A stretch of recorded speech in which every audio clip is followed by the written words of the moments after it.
Hi guys, and welcome back to Semajical Reviews, where I'm sure you might be wondering, James, haven't you already reviewed Ivor the Engine? Well, yes, I have, when it was just the 24 episodes on the DVD. But the reason I'm re-reviewing is because this is a review of the entire collection, every episode ever made of this nostalgic children's classic. And I mean every episode ever made.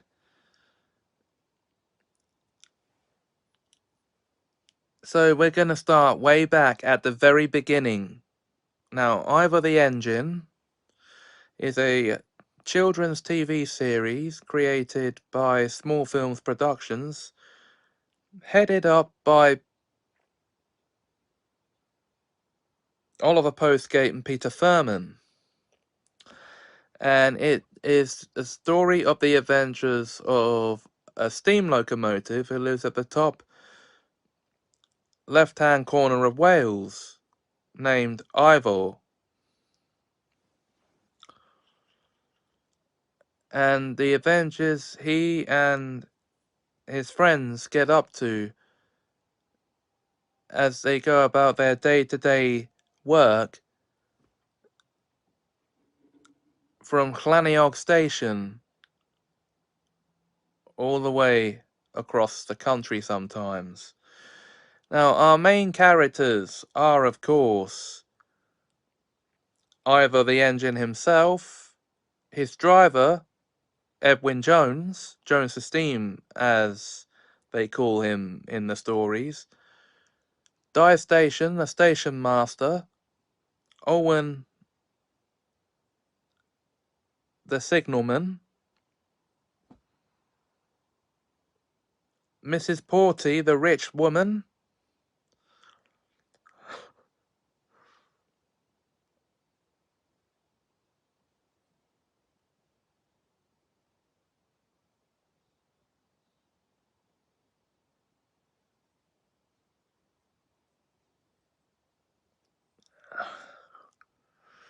the Grumblian District Choral Society,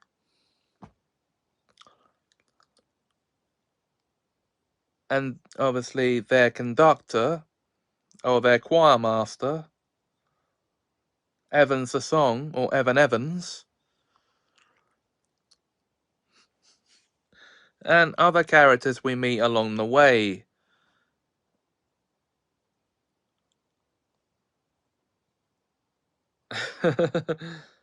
Including Bluebell the donkey, one of Ivor's friends.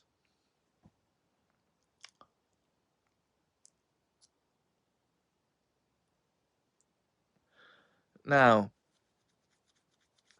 the first 6 episodes of the series were from 1958 and can be found on the DVD/Blu-ray Ivor the Engine: The First Story, which actually introduces us to wait, the dragons, Idris, Olwyn,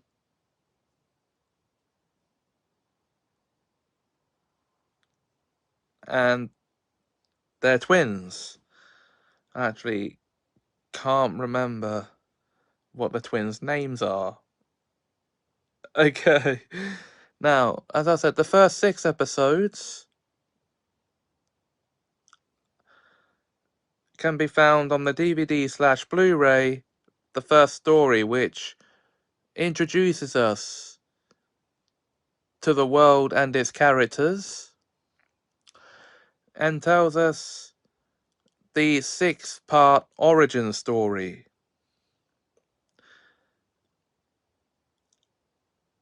And then that goes into the 1960s black and white second series, which is 26 episodes long. And now, the difference here is, well, obviously, these first 32 episodes are all black and white, but they're also like 10 minutes long instead of the usual 5 minutes that we're used to. But this series introduces us to the characters of Old Nell the sheepdog, Mr. Dimwitty, the coal miner, Mr. Pugh, the man at the gasworks,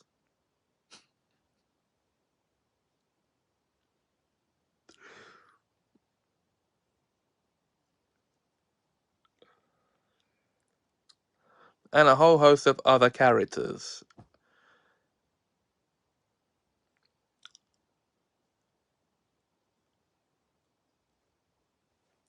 And we're introduced to such storylines as the Choral Society, where Ivor becomes a member.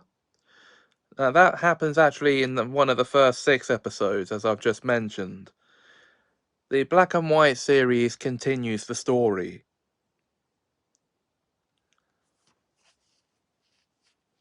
And over 26 episodes. Now, the reason I'm doing this is because now both the first story and the Black and White second series are excellent installments in the collection, and I'm reviewing these as a pair because, well, they're all black and white and they're from the 50s and 60s.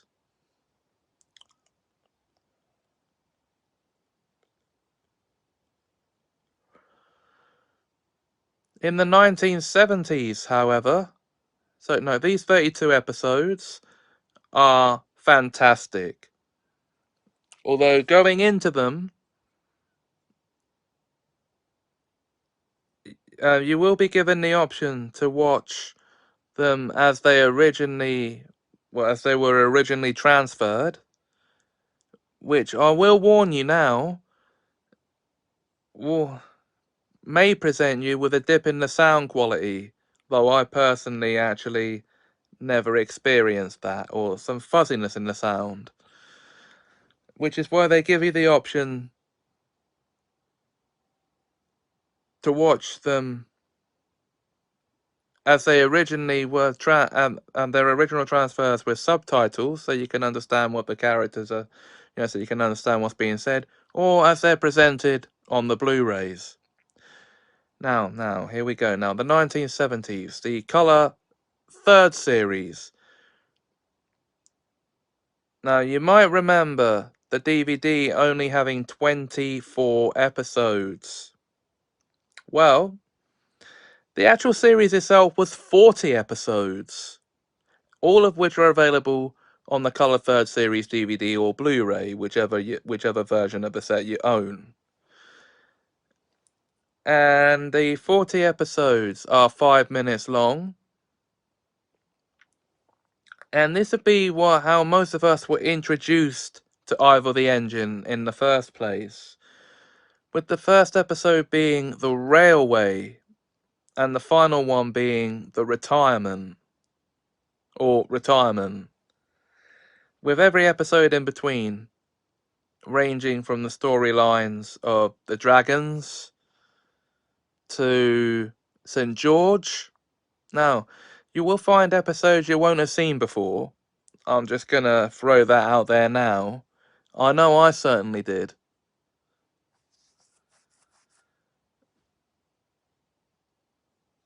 Now, and these 40 episodes are fantastic, and, well, really, this whole collection is one for the fans. So if you're fans of Ivor the Engine,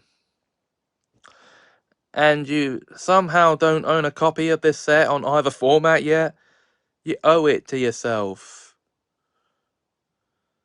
to buy a copy.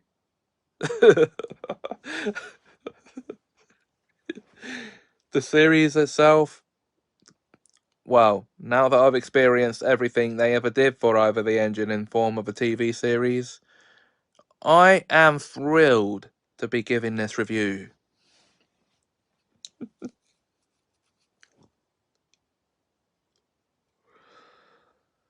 As if you haven't heard me gush about it enough.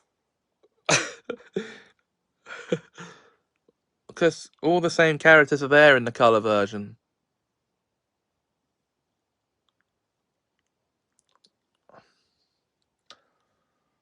So, with that being said, if you enjoyed this video, please like, comment, share and subscribe. Thanks for watching, and until next time, have a Semajical time.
Hi guys, welcome back to Semajical Reviews, where before this review,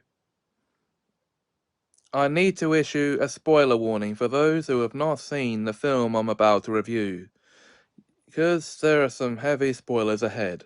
So if you've not seen the film yet, I advise you to click away from this video.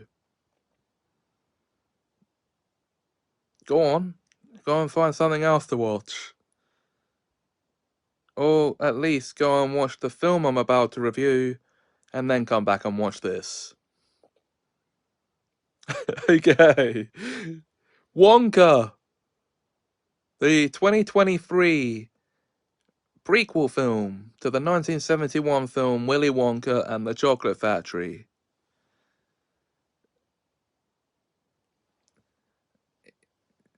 Introduces us to a younger Willy Wonka, played by Timothée Chalamet, as he sets out on his quest to become the world-famous chocolatier we know him as in the original film. Along the way, he's joined by a young girl named Noodles from a hotel that is basically run like a prison for those who can't afford to pay their debts to the hotel.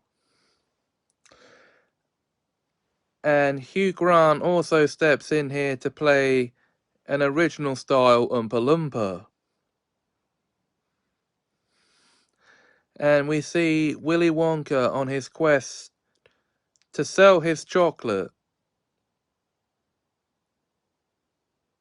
in the Galerie Gourmet, where we meet the other three chocolate makers, Fickelgruber, Slugworth, and Prodnose, who, in Willy Wonka's childhood, were his heroes in chocolate making. And basically now he's come to this town and they run a cartel.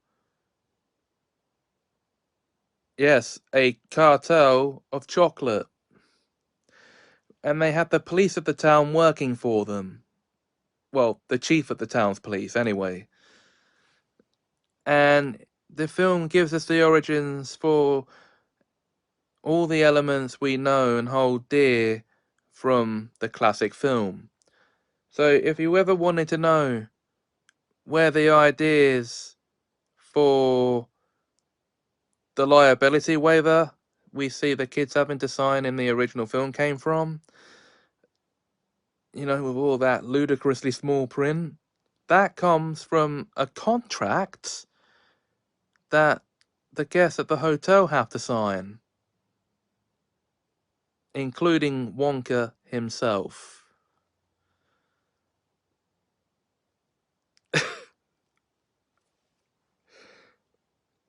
Okay. And the Oompa Loompa songs, well, the Oompa Loompa songs we know from the classic film are all performed by the one Oompa Loompa we actually see in the film as a main character. And yes, they are done in the same style.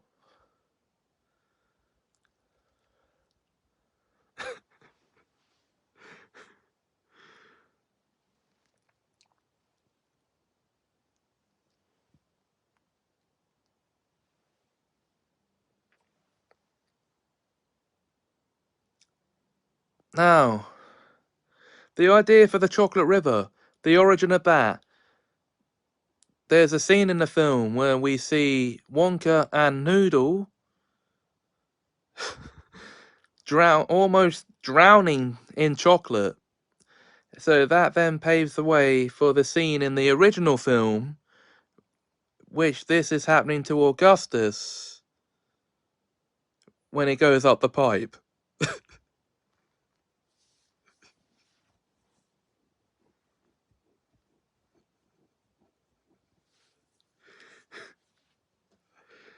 Now, the exterior of the chocolate factory itself, from the front doors to the actual inside. Right, okay. The exterior of the chocolate factory, it turns out, was based on the front doors of a library. The library in which Noodle's mum works. Yes, so we literally get to see a child character in the film being reunited with her mum. And the rest of the factory, that was based on an old rundown castle.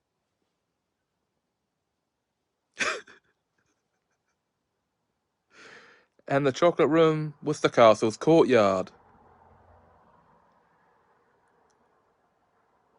Inside the factory, that is. Yeah, that's the actual the courtyard. Yeah, that was at the end, from the entrance gates to the entrance to the castle.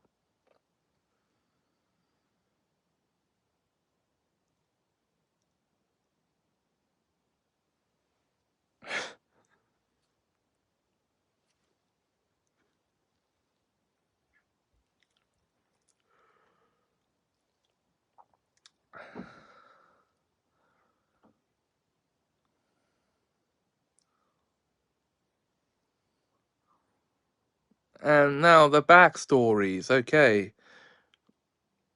Willy Wonka's backstory and how he came to love chocolate in the first place comes from, well, his mum, who used to make chocolate bars at home when he was younger. Now, that is a much more believable backstory than the one we get from the 2005 Charlie and the Chocolate Factory film. Yeah, let's not talk about that one here. Okay. um, and then we have the origin of Hugh Grant's Oompa Loompa being casted out from Loompa for letting their cacao beans get stolen by Willy Wonka, who invaded their land to steal the beans in the first place. So he's just come off now to reclaim a debt Wonka owes him. And he repays this debt, Wonka repays him this debt in sweets that he's made from the cocoa. So it all falls together very nicely. And I have to say, my favourite element of this film was how they handled the other three chocolate makers and basically running the chocolate industry, the chocolate making industry, like a DRUG cartel syndicate. Yeah, the film is also packed with musical numbers. Most of them are new, but we do get a new version of Pure Imagination in the film as well.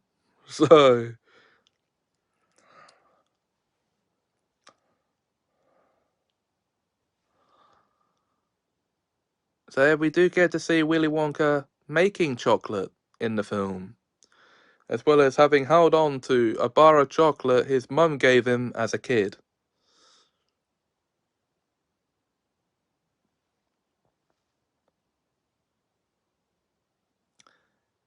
Wow.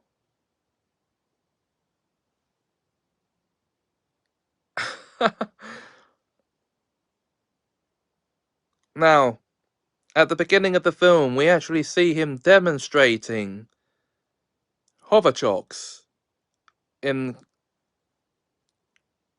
Gallery Gourmet, which he actually provides as a taste tester to the other three chocolate makers who run the cartel.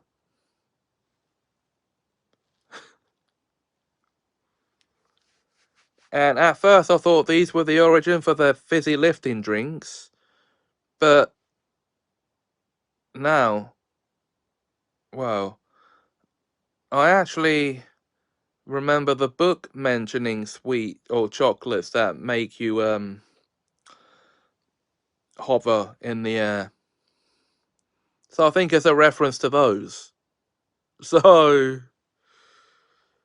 I might be misremembering. So,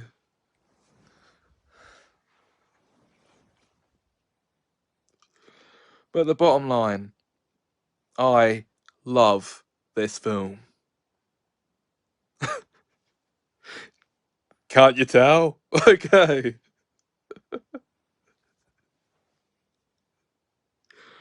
Probably one of my favourite films I've seen in recent weeks. So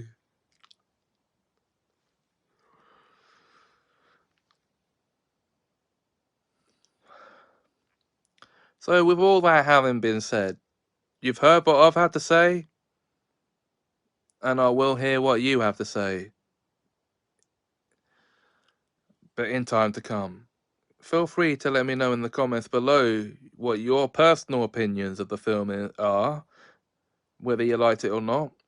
I'll be interested to know. It just does a smashing job as a prequel. Okay, guys.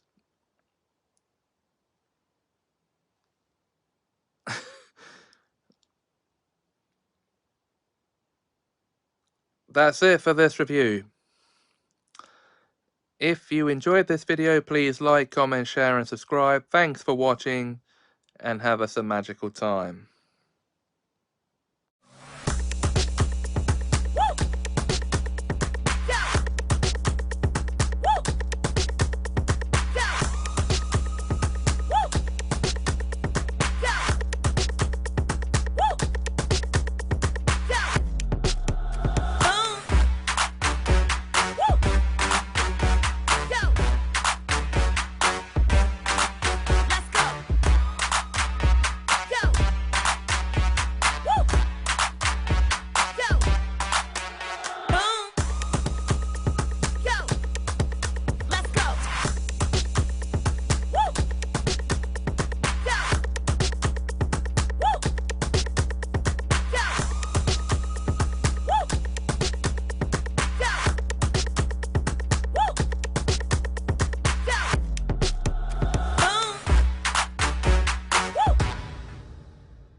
Hi guys, and welcome back to Semajical Reviews, where we're back on the topic of Waterloo Road for this review, but this time We're back on the series reviews for Series 3 this time.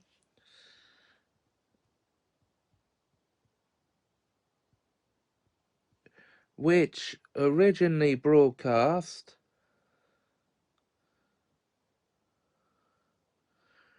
on BBC One between the 11th of October 2007 and the 13th of March 2008.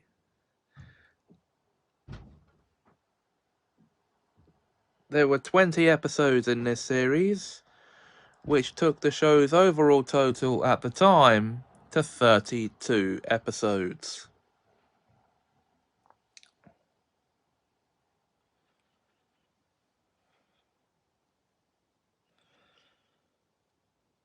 Now, the main storyline of this series is the wedding of Chloe and Dante and the troubles they face in their early marriage, such as a whole cheating scandal.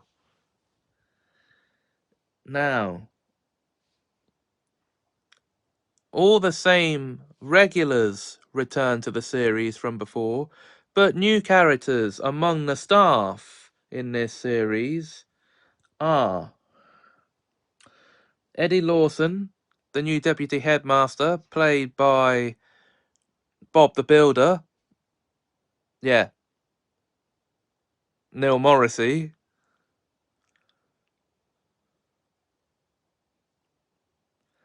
Who appears in all the episodes. He's also the maths teacher.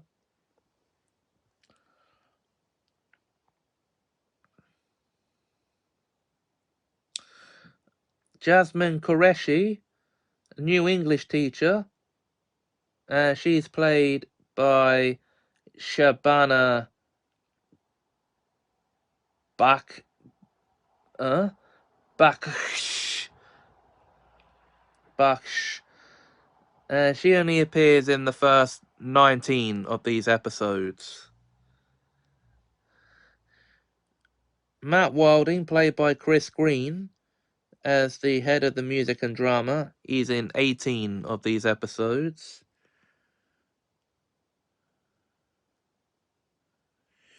Bridget Morley,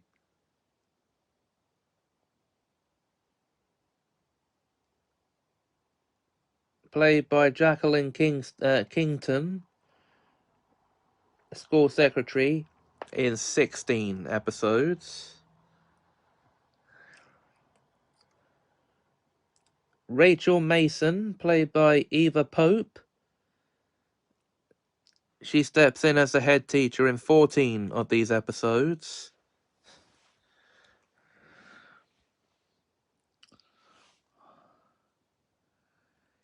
Candy Smiley, the senior canteen assistant, played by Kay Purcell, but she's only in 9 episodes. And Lewis Seddon, you might remember him from a couple of series ago, played by Craig Fitzpatrick. He's a canteen assistant in 8 episodes. As far as the pupils are concerned,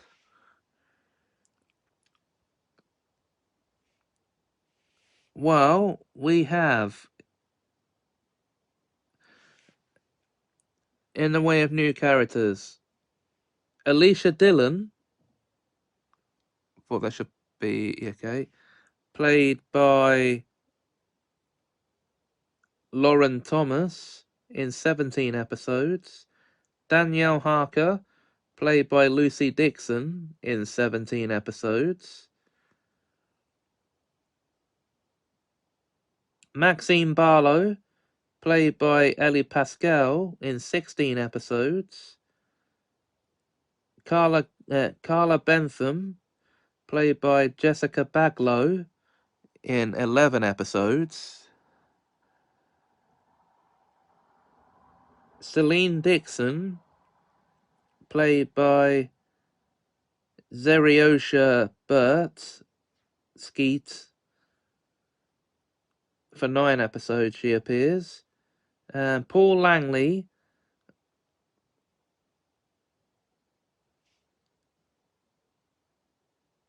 played by Thomas Milner in 8 of the episodes.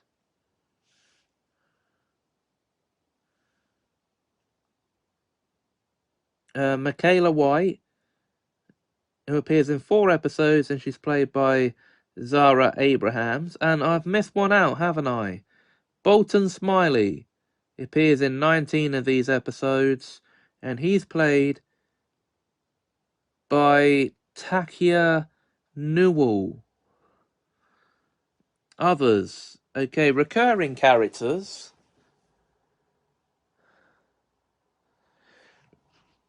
In this season, we have Stuart Hordley, an investor and Rachel's blackmailer, who appears in 9 episodes. He's played by Silas Carson. Colin Scott, Matt's fiancé. He appears in 5 episodes. He's played by Chris Finch. Nigel Hinchcliffe, the chair of governors. He appears in 4 episodes. And he's played by Robert Angel. Dominic Hammond, a pupil who appears in 4 episodes. He's played by Joel Goonan.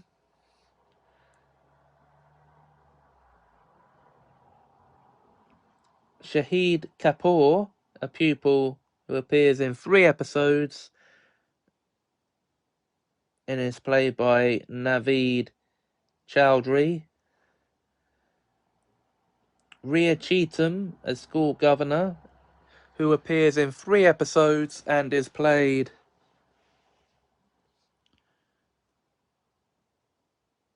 by Maria Lennon.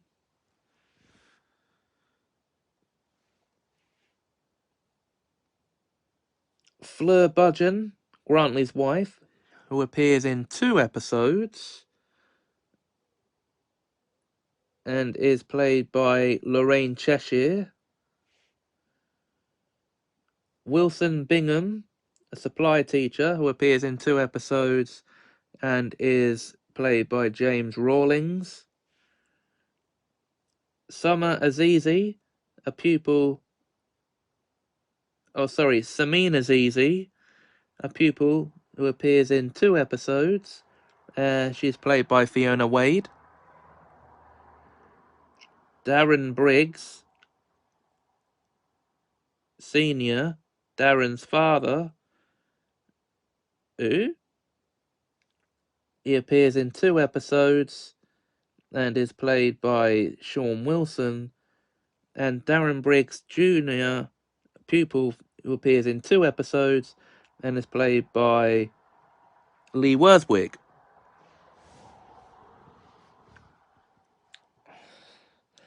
Guest appearances from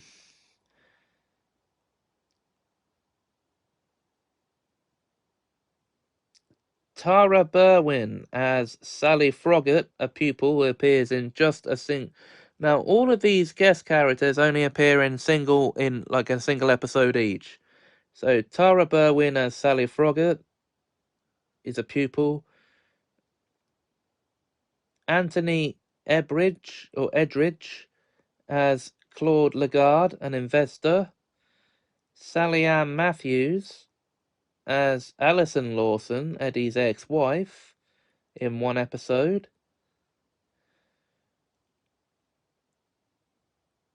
Steve Money as Steve Money. I hope I'm pronouncing that correctly. As Clarence Charles, Dante's father, in 1 episode. Yeah, okay. And then James Farley as Ben McNulty, another pupil. Now, I think I might have actually missed a pupil off. Hang on a second.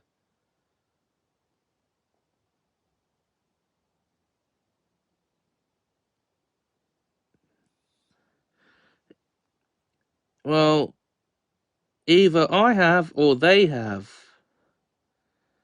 And they have. By the looks of things, they've missed Philip Ryan. Oh, they've missed Philip Ryan off the list. By the way, he would be Melissa's son and Rachel's nephew.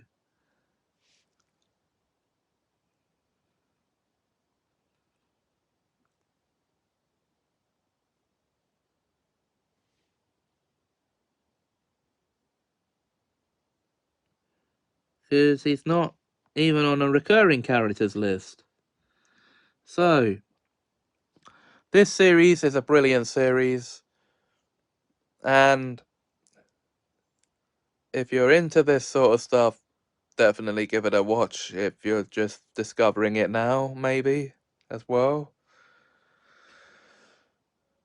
That's it for this review. If you enjoyed, please like, comment, share, and subscribe. Thanks for watching, and have us a magical time.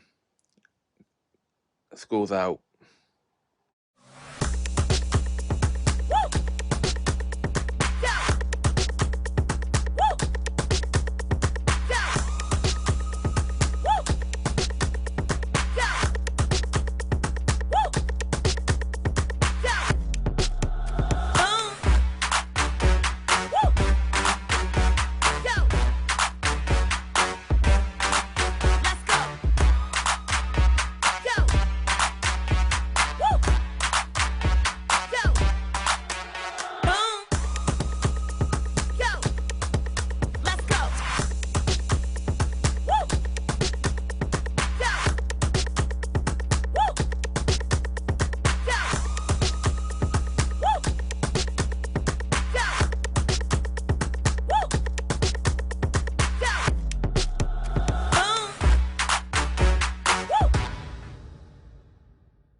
Hey guys, and welcome back to Semajical Reviews, where it's time to do another book and movie review.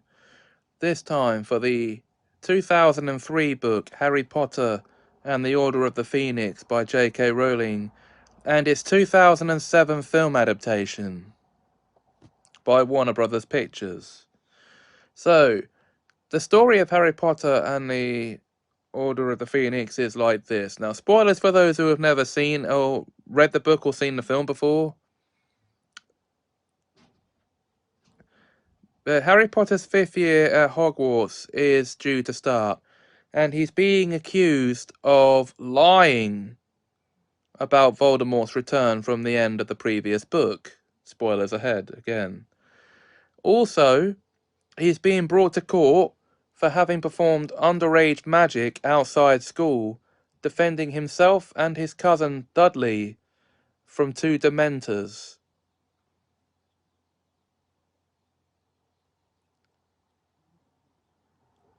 And also, the rebellion begins here. Dolores Jane Umbridge is the defense against the dark arts teacher installed in by the Ministry of Magic to spy on the students and teachers at Hogwarts to see if they're performing up to the standards that the ministry thinks they should be performing, and to silence any lies about the Dark Lord's return. So they're basically slandering Harry here and continuing to do so through the whole story. And the rebellion I refer to is Dumbledore's army, an organization that Harry and his friends start to actually learn defensive magic, because they're not learning it in the classroom. And this is in their OWL year as well. Arguably one of the most important years of a young witch or wizard's life, because these exams affect the jobs they can apply for in the future. Now, obviously, Harry now, he's aspiring to be an aura, a dark wizard catcher, and he needs top grades for that job.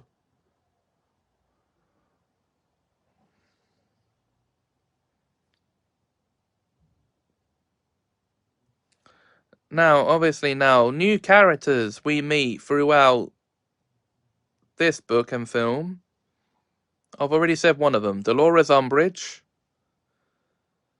who is the undersecretary to the Minister of Magic himself.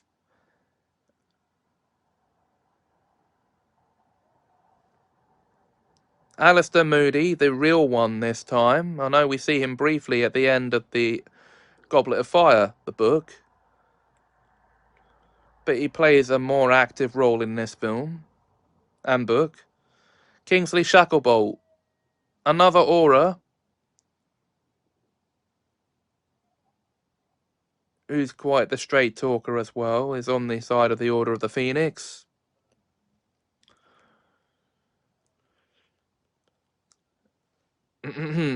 Book only, we meet Sturgis Podmore.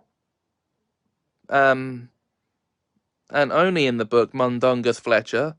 Another character we meet who's not on the magical spectrum is Mrs. Fig, another squib. Now, how much fun was that to say? Okay.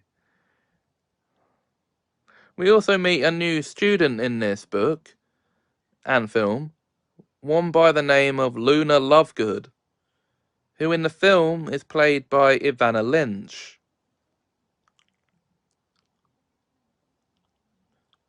Quite expertly as well, I must say.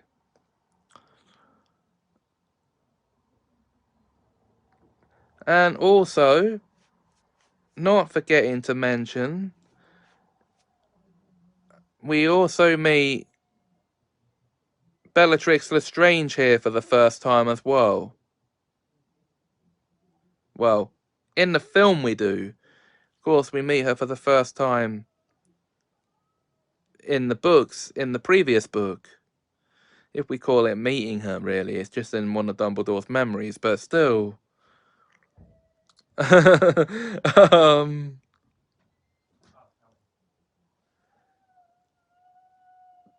also, we meet Creature the House Elf.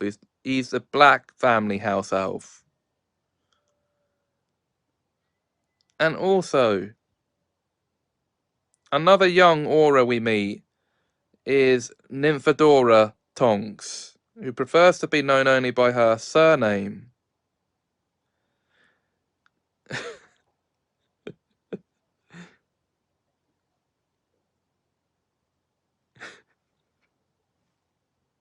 And she's a metamorph magus.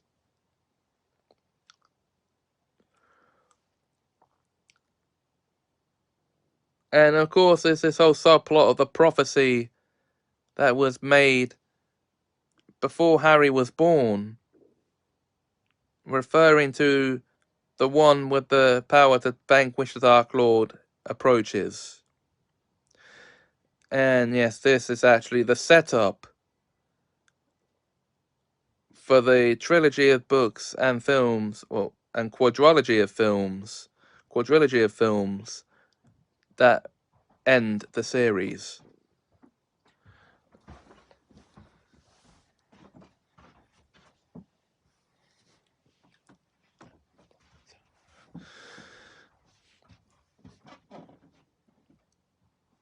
So, good book, good film, and if you enjoyed this video, please like, comment, share, and subscribe. Thanks for watching. Have us a magical time.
Hi guys, and welcome back to Semajical Reviews, where I'm reviewing another YouTuber.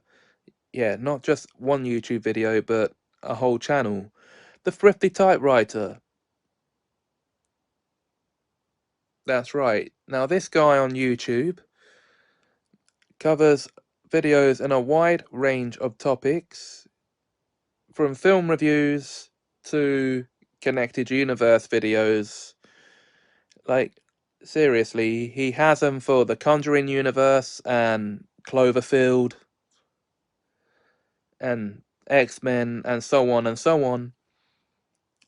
He's a big fan of The Walking Dead, so you can expect to see retrospectives of each season of that being uploaded each month to his channel. Well, and episodes of reviews of every individual episode.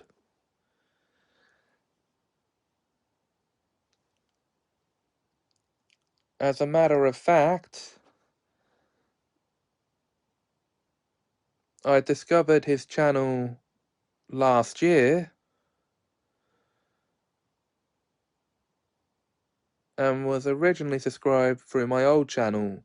I then rediscovered him on this channel, resubscribed, and created a playlist of his videos, but not all of them. Only select videos, nearly 40 in total. And they're all good videos, the ones that I've got on there so far. And he's a good YouTuber, you should check him out. I'll leave a link to his channel in the description of this video for those who are interested.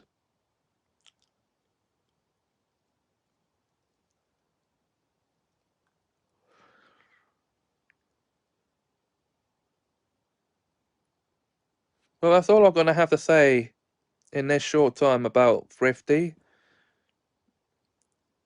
If you enjoyed this video, please like, comment, share, and subscribe. Thanks for watching, and have a magical time.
Hey guys, and welcome back to Semajical Reviews, where I'm going to be reviewing a BBC children's show that ran in 2012 and 2013. I'm only going to be reviewing the first 3 episodes of this show from 2012.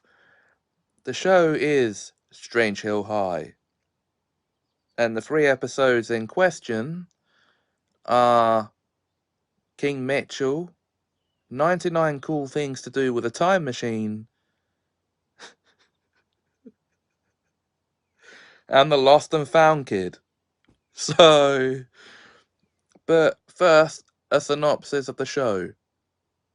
The show is about 3 kids, Mitchell, Becky, and Templeton, who attend a high school in a town called Strange Hill, where nothing out of the ordinary happens.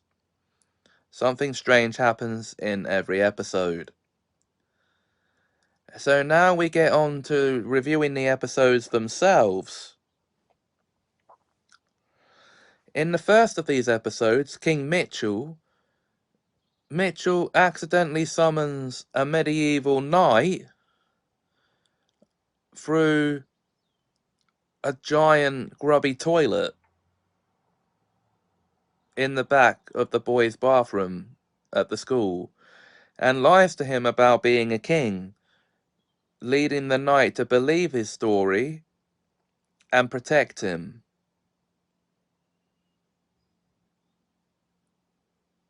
And this gets him out of all kinds of well, this gets him out of trouble with the school, but into other kinds of trouble. Wow. So okay, and yes, it's the exam week has started at Strange Hill High in this episode. Okay, so that is King Mitchell and its plot.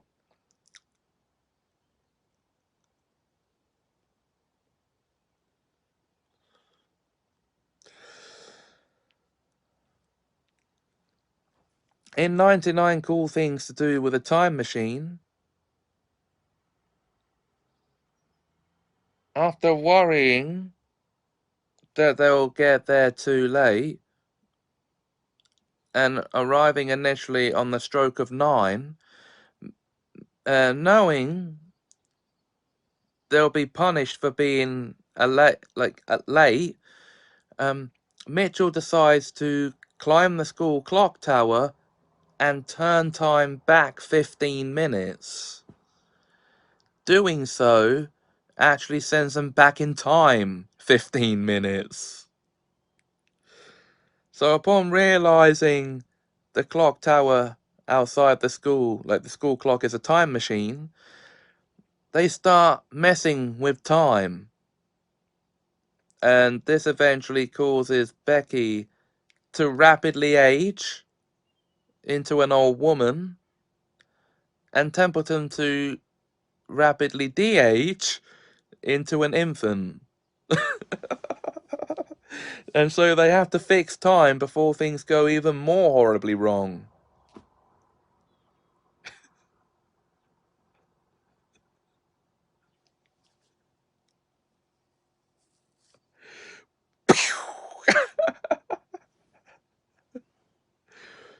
And finally, in The Lost and Found Kid, things start to go missing around Strange Hill High, and Mitchell is the one being accused of theft until they actually go into the school Lost and Found room to find all the missing items were in fact stolen, but by the Lost and Found Kid, who has been there for over 100 years after perceivedly being abandoned by his dad.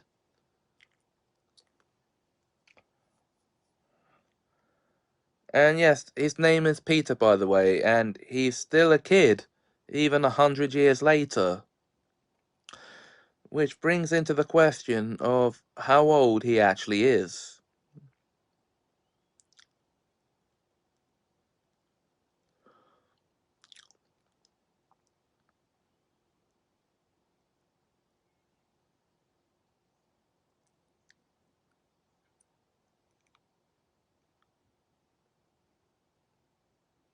It's the Lost and Found Boy. I've misnamed that episode. Not the Lost and Found Kid. Yes, the Lost and Found Boy. Sorry. So that's these 3 episodes that I've watched. That's these 3 episodes. They are brilliant episodes. Very hilarious. And well, the next episode will be for a review of the next 4 episodes in the series, episodes 4 to 7. So look out for that review coming soon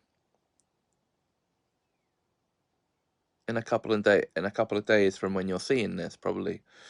But until then, if you enjoyed this review, please like, comment, share, and subscribe. Thanks for watching, and have a magical time.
Hi guys, and welcome back to Semajical Reviews, where it's time to take a trip to Panem to watch the competitors take part in the 74th annual Hunger Games. Yeah, Hunger Games from 2012 is up for review on this episode of the show. It is based on the Suzanne Collins book of the same name. Spoilers ahead, though, for what I'm about to tell you next. If you haven't seen the film yet, go and watch it if you have a copy, or however you prefer to watch your films these days. And then come back and listen to what I've got to say. Because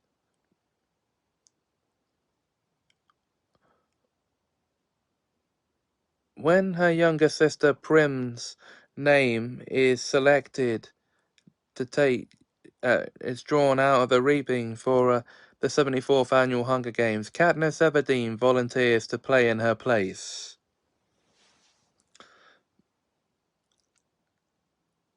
And chosen to play alongside her in the Hunger Games is Peter Malark,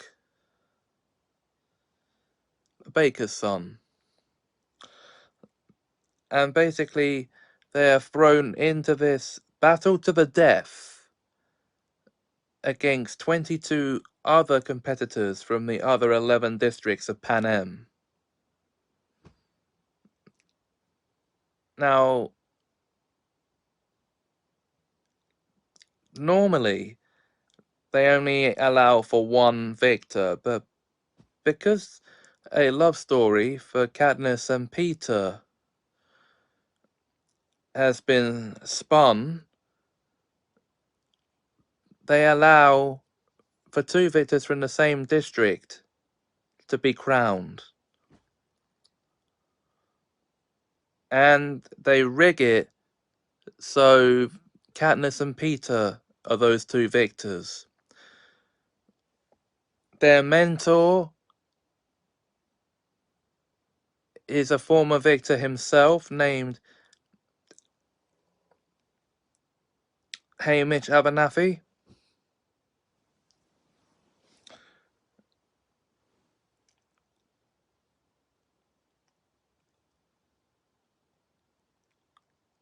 who was the victor of the 50th Hunger Games in the second quarter quell.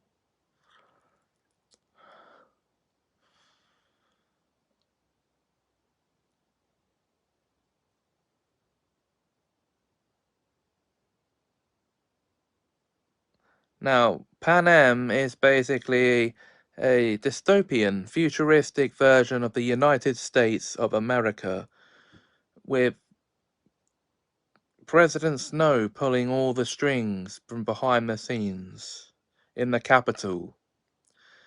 And the districts, well, okay, there are 12 districts, and each of them is responsible for a different function in this society. Well, actually, 12 districts on land and a secret 13th district resides down below in a bunker. Now, think of these districts as what the 13 colonies used to be, and now imagine if each district housed citizens from 4 states.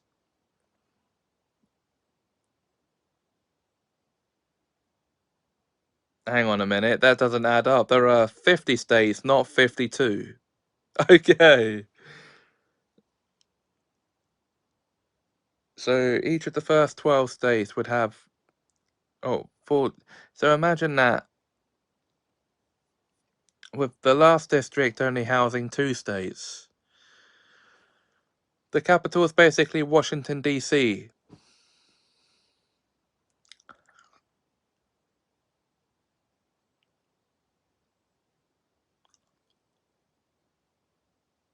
So, what are the rewards for winning?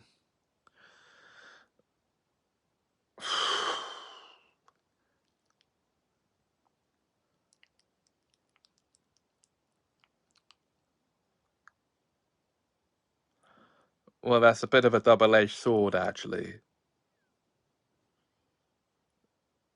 And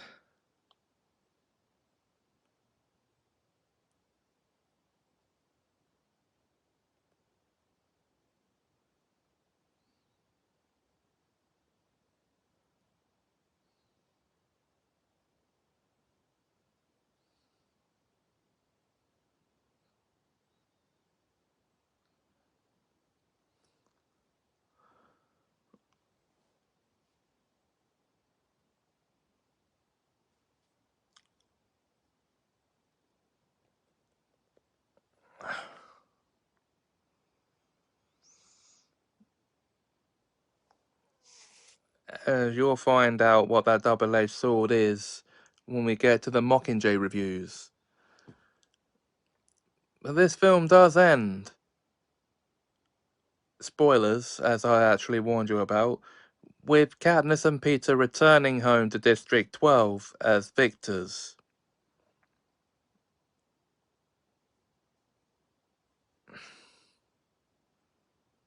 Okay. So what do I think of the Hunger Games?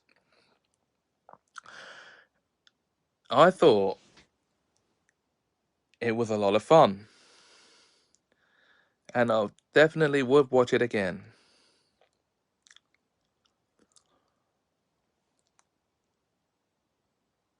Do join me again next time, won't you, folks?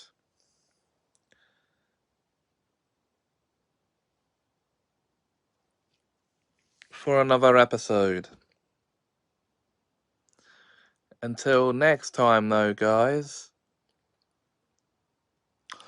If you enjoyed this video, please like, comment, share, and subscribe. Thanks for watching, and have a magical time.